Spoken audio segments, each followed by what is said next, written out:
Hello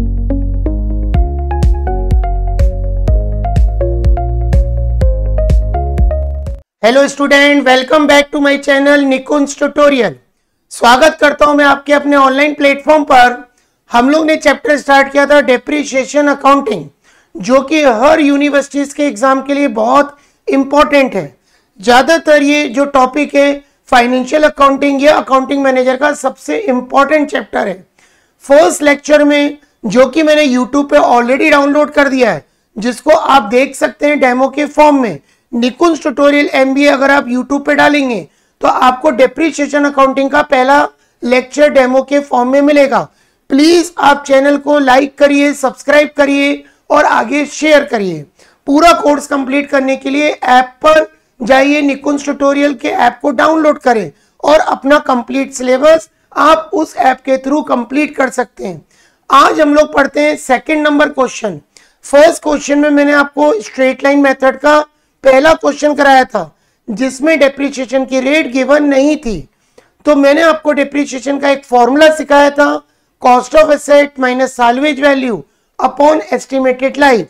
तो चलिए start करते हैं आज एक नई शुरुआत के साथ, नए क्वेश्चन के साथ। Class number 2, 1 April 2018 x limited purchase a machinery. X company एक मशीन खरीद रही है जिसकी कॉस्टिंग है 4 lakh rupees and spend 50,000 installation. जब भी कोई कंपनी कोई मशीन खरीदती है तो उसमें कुछ अगर एक्स्ट्रा खर्चे होते हैं इंस्टॉलेशंस के, वो उस मशीन में ऐड कर दिए जाते हैं। यानी 4 लाख की मशीन और 50,000 का खर्चा है, तो यानी मशीन की कीमत हो जाएगी 4.5 लाख रुपए। द एस्टिमेटेड लाइफ, मशीन की एस्टिमेटेड लाइफ है 10 years, after which it residual value, जिसके बहुत सारे नाम मैंने आपको पहली क्लास में बताए, salvage value, scrap value, fetch value, nominal value, breakup value, बहुत सारे नाम है, सबका मतलब एक, साल्वेज वैल्यू। तो इसकी रेजिडुअल वैल्यू दी है 50,000 only. Find the annual depreciation, वो कह रहा है एनुअल डेप्रिसिएशन निकाल के बताओ अकॉर्डिंग फिक्स इंस्टॉलमेंट मेथड। इसलिए मैंने क्वेश्चन में इसको रेड से हाईलाइट किया है। एग्जाम में कोई भी क्वेश्चन आए, सबसे पहले डेप्रिसिएशन के चैप्टर में तुमको समरी बनानी पड़ेगी। उस समरी के अकॉर्डिंग क्वेश्चन सॉल्व होगा। मेथड को आइडेंटिफाई करो, ये आइडेंटिफाई करो कि question calendar year, accounting year या फाइनेंशियल ईयर का है। वो कह रहा है मशीन अकाउंट बना के बताइए कितने साल का, 3 इयर्स। और वो कह रहा है बुक्स आपकी कब क्लोज होती हैं, 31 मार्च। इसका मतलब ये क्वेश्चन फाइनेंशियल ईयर का है। अब पूरे क्वेश्चन में कहीं पर भी रेट गिवन नहीं है, तो सबसे पहले हम लोग डेप्रिसिएशन निकाल लेते हैं। सॉल्यूशन नंबर 2, मैंने आपको डेप्रिसिएशन का फॉर्मूला सिखाया था स्ट्रेट लाइन मेथड में, cost of assets minus scrap value, जिसको हम लोग रेजिडुअल वैल्यू भी बोलते हैं, अपॉन एस्टिमेटेड लाइफ।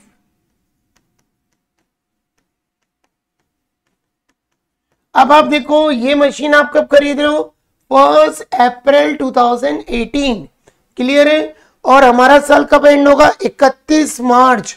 इसका मतलब डेप्रिसिएशन पूरे साल का कैलकुलेट होगा।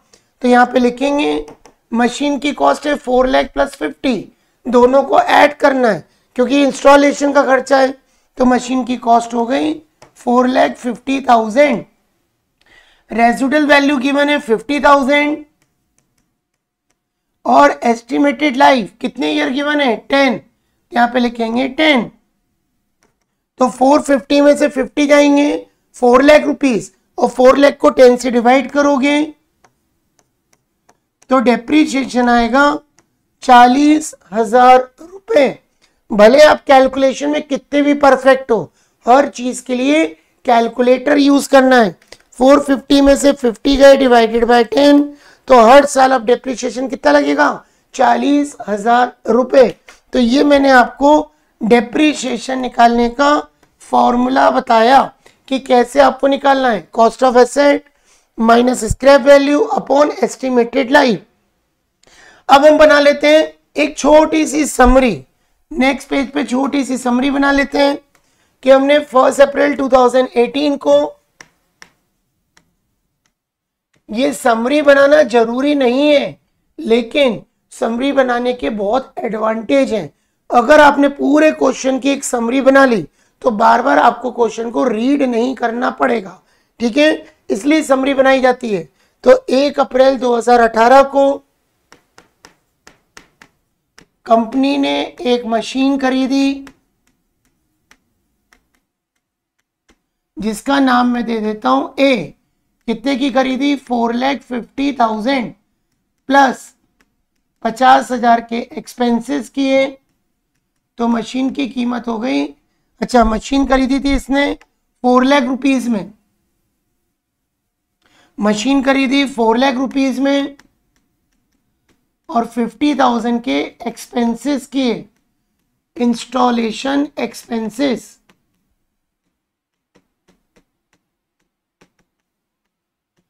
ये इसमें ऐड कर दिए तो मशीन की कीमत हो गई 450, ठीक है। इस मशीन की एस्टिमेटेड लाइफ जो कि गिवन है 10 इयर्स,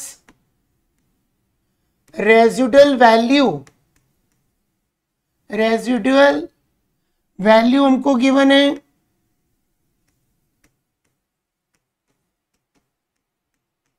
50,000 रुपीज। हमको मशीन अकाउंट बना के बताना है 3 साल का, 3 इयर्स, ठीक है। डेप्रिसिएशन की रेट नहीं दी थी इसलिए हमने ये फॉर्मूला लगा के डेप्रिसिएशन निकाल दिया। अब यहां पर ये बोल रहा है कि अकाउंट्स हर साल कब क्लोज होंगे? 31 मार्च। क्लियर। अब देखिए इसमें हम सेशन बना लेते हैं पहले। 1 अप्रैल 2018 तो 1 अप्रैल 2018, तो ये साल एंड कब होगा? 31 मार्च 2019। फिर 1 अप्रैल 2019, ये साल एंड होगा 31 मार्च 2020। फिर 1 अप्रैल 2020 और ये साल एंड होगा 2021। यानी ये हमने असेसमेंट ईयर्स कॉर्नर पे बना लिए। अब क्लियर है कि जो पहली मशीन है इस पूरे क्वेश्चन में एक ही मशीन है। जब क्लास 1 में मैंने आपको पढ़ाया था उसमें 3 मशीन थी, 3 अलग अलग डेट्स पर, ठीक है। तो इसमें तो आपके पास केवल एक ही मशीन दी है ए, जिसको आपको 3 साल तक कंटिन्यू करना है। तो चलिए हम बनाते हैं मशीन अकाउंट।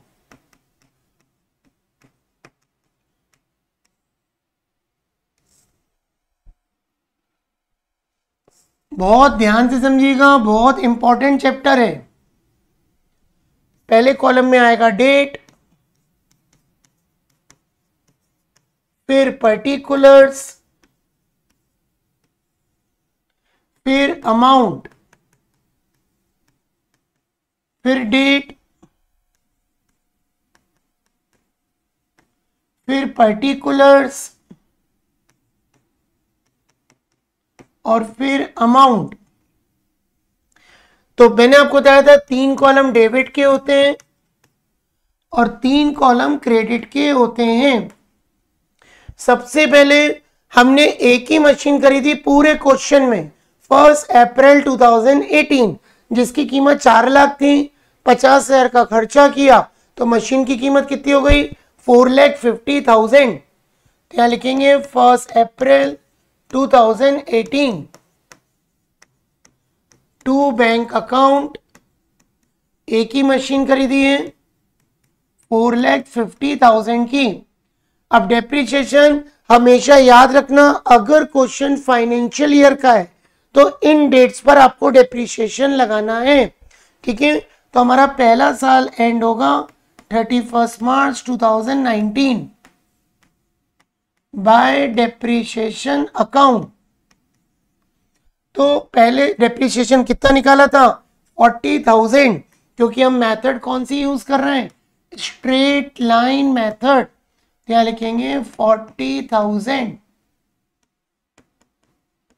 बैलेंस निकालेंगे, बाय बैलेंस कैरिड डाउन। तो 450 में से 40,000 माइनस करेंगे तो आएगा 4,10,000।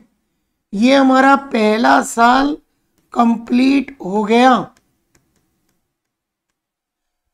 इसमें कब पहला साल कंप्लीट हो जाता है कैलकुलेशन में मालूम ही नहीं चलेगा।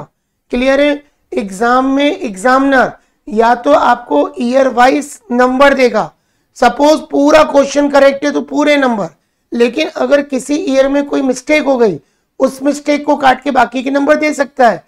लेकिन कुछ यूनिवर्सिटीज में कुछ एग्जामिनर होते हैं जो पूरे करेक्ट क्वेश्चन पर पूरे नंबर प्रोवाइड करते हैं। तो सबसे पहले लिखा 1 अप्रैल 2018 टू बैंक अकाउंट ए 4,50,000। फिर 31 मार्च 2019 को एक साल बाद पूरे साल का डिप्रिसिएशन अपन ने लगाया 40,000 रुपीज। तो लिखा बाय डिप्रिसिएशन 40,000, 450 में से 40 गए 410। ये हमारा पहला साल कंप्लीट हो गया। अब हम आगे बढ़ते हैं। नया साल 1 अप्रैल 2019 टू बैलेंस ब्रॉट डाउन 4,10,000। अब और कुछ तो खरीदा नहीं है, तो इसी मशीन पर 3 साल तक लगातार हमको डेप्रिसिएशन एक जैसा लगाना है 40,000 रुपीज।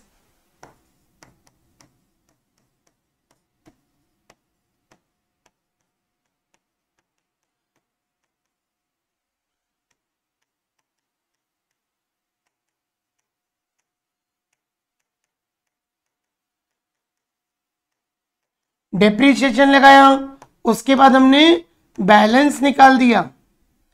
अब 410 में से 40 माइनस करोगे तो आएगा 3,70,000।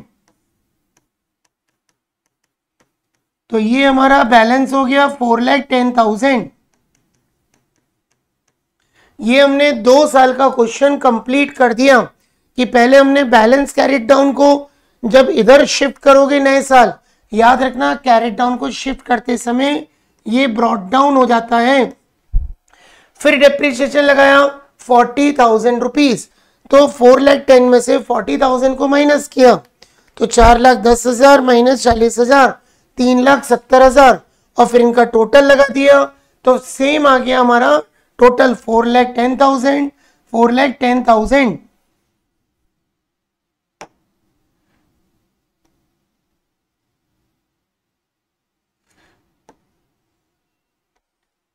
कोई भी क्वेश्चन जब एग्जाम में करो तो बहुत ही व्यवस्थित तरीके से करना है, सिस्टमेटिक वे में करना है।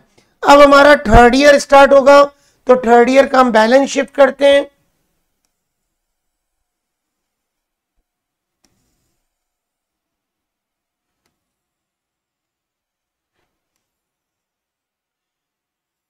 Date particular amount, date particular amount.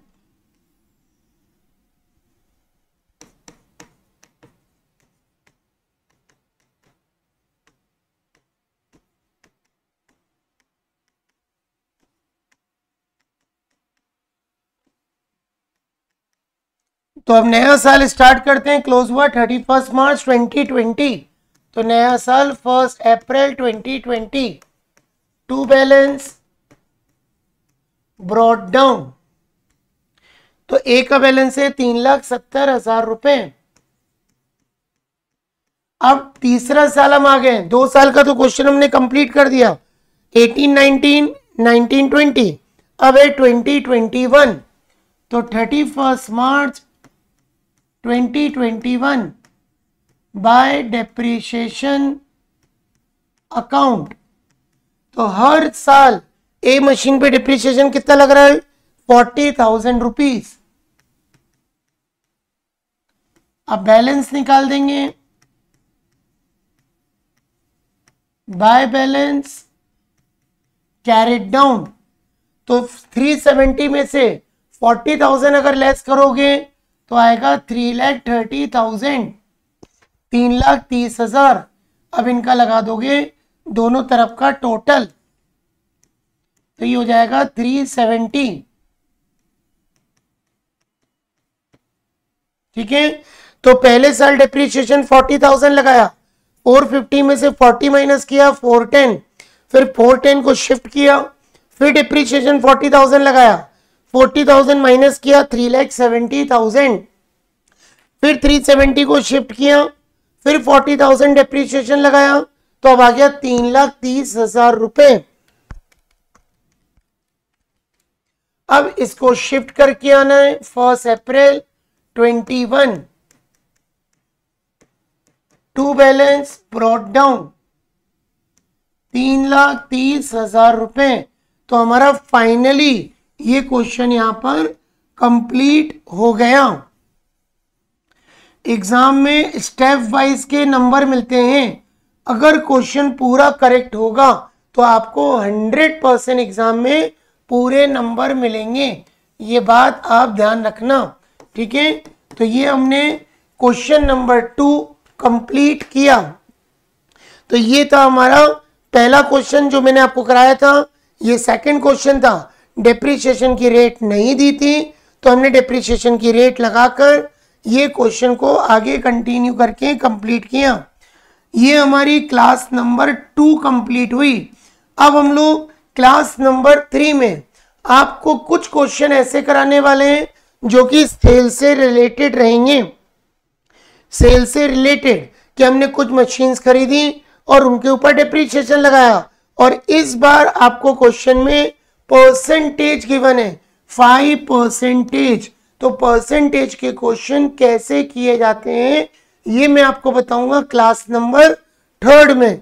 आप लोग बहुत प्रैक्टिस करिए, एक एक क्वेश्चन कॉपी पर अच्छे से सॉल्व करिए। सबसे पहले चाहें तो क्वेश्चन का स्क्रीनशॉट लेके आप उसको कॉपी पे नोट कर सकते हैं, फिर उसका सॉल्यूशन आप कॉपी पे करना स्टार्ट करिए।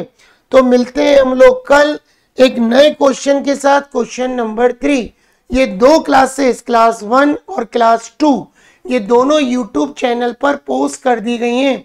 आप प्लीज चैनल को लाइक करें, सब्सक्राइब करें और शेयर्स करें, ठीक है। क्योंकि आप अपने फ्रेंड सर्कल में जितने लोगों को ये शेयर करेंगे सभी को कहीं ना कहीं बेनिफिट होगा और आपके भी अच्छे नंबर आएंगे। तो मिलते हैं कल एक नई क्लास के साथ, एक नए क्वेश्चन के साथ। Okay, good day all of you, thank you very much.